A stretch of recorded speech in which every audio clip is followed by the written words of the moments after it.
વટાદરામાં chemical કાંડને લઈ ખેડૂતોમાં ભારે આક્રોશ. રોહન ડાઇઝ અને જય કેમિકલ સામે ખેડૂતોના ગંભીર આક્ષેપો. 400 વીઘા ડાંગરના પાકને નુકસાન અને 200 જેટલા પક્ષીઓના મોતનો દાવો. ખંભાત તાલુકાના વટાદરા ગામે કેમિકલ કંપનીઓમાંથી પ્રસરેલા ઝેરી વાયુને કારણે ખેતી અને પર્યાવરણને ગંભીર નુકસાન થયું હોવાના આક્ષેપો સામે આવ્યા છે. સ્થાનિક ખેડૂતોના જણાવ્યા મુજબ રોહન ડાઇઝ અને જય કેમિકલ તરફથી થયેલી કથિત બેદરકારીના કારણે ઝેરી ગેસનો પ્રસાર થતાં વિસ્તારમાં આવેલી અંદાજે 400 વીઘા ડાંગરની ખેતીને ભારે નુકસાન થયું છે.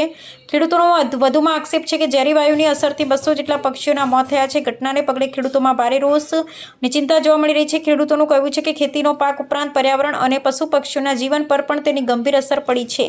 ઘટનાની જાણ થતાં સ્થાનિક ખેડૂતો દ્વારા જવાબદાર કંપનીઓ સામે કડક કાર્યવાહી કરવાની માંગ કરવામાં આવી છે. ખેડૂતોનું કહેવું છે કે સમગ્ર મામલાની નિષ્પક્ષ અને તાત્કાલિક તપાસ કરવામાં આવે તથા નુકસાનનું સરકારી તંત્ર દ્વારા યોગ્ય મૂલ્યાંકન કરાવી અસરગ્રસ્ત ખેડૂતોને વળતર આપવામાં આવે. ખેડૂતો દ્વારા પ્રદૂષણ નિયંત્રણ તથા સંબંધિત સરકારી વિભાગોને ઘટનાની ગંભીરતાથી તપાસ કરવામાં, હવામાં પ્રદૂષણના નમૂનાઓ લેવાની અને જો નિયમોનો ભંગ થયો હોવાનું સાબિત થાય તો જવાબદાર સામે કાયદેસરની કાર્યવાહી કરવાની માંગ કરવામાં આવી છે. નોંધ ઉપરોક્ત આક્ષેપો ખેડૂતો દ્વારા કરવામાં આવેલા દાવો પર આધારિત છે. કંપનીનો પક્ષ તથા સત્તાવાર તપાસના પરિણામ પ્રાપ્ત થયા બાદ જ સમગ્ર ઘટનાની અંતિમ જવાબદારી નક્કી થશે.